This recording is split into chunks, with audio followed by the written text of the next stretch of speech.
Many people think that in order to attract venture capital, you've got to go to one of the centers of venture capital, California, Boston, New York City. And in many cases, unfortunately, that is true. 70% of all venture capital, at least in the US, is concentrated in one of those three areas. Every firm is different in terms of where they like to invest. Some firms, particularly early stage firms, like to be very close to their entrepreneurs. Other firms are global firms, later stage firms in particular, where they can evaluate an entrepreneur and a company not just by getting to know them personally, but by evaluating their business, their product, their financials, which can be done much more easily at a distance. So venture capital firms typically segment across three dimensions: sector, stage, and size. The sector that a firm focuses on depends really on what the partners like to invest in, where they have history, whether it's software, internet, or biotechnology. So for example, Polaris Ventures is a Boston-based venture capital firm that has had great success in the life sciences industry. They employ scientists, PhDs, MDs as investment professionals, not just your typical MBA. For entrepreneurs, it's best to match with venture firms that know your business. They can help you with network development, business development, recruiting, strategy, all because they've had history and expertise in that particular field. Stage is how early or late they like to invest, whether it's right at company inception or whether it's in the later stages when a company has already achieved meaningful scale and is now profitable and ready to take it to the next level. So venture firms specialize in different stages because the problems that entrepreneurs face at different stages are radically different. In the earliest stages, you're looking for hiring that initial team, customer discovery, finding product market fit. In the later stages, it's all about scaling, systematizing your processes, and maybe even preparing for an IPO. The firms that are good in the former are not necessarily the firms that are good and have expertise in the latter. And then size is how much they like to invest, whether it's a small check like $500,000 or $1 million for a seed fund, or some of the large-scale venture capital firms which like to invest as much as $100 million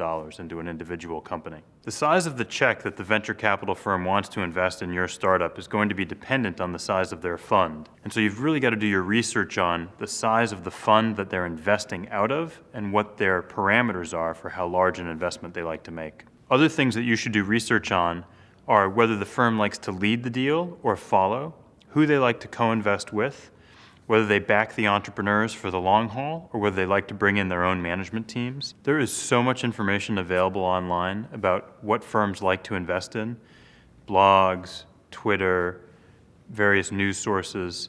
The burden is on you to investigate what firms like to invest in, at what stage, how much they like to invest, and whether it's a fit for your venture.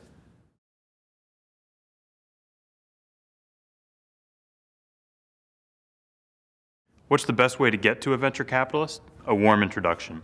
If there's one piece of advice I hope you'll listen to in this video series, it's never, ever cold call a venture capitalist. Don't email them cold, don't send them a LinkedIn message cold, don't tweet them cold and expect for them to respond to you. You need a warm introduction, not a cold one. The people that I like to listen to are my former entrepreneurs or current entrepreneurs, other successful entrepreneurs that I may not have invested in but I admire, service providers that I respect like lawyers and headhunters that specialize in the startup world. Get to those folks and use them to get to us. So when I was an entrepreneur and we were starting UPromise, which was an educational internet company, the target investor that we had in mind was Kleiner Perkins' John Doerr. We felt he was the best person in the world to be our investor.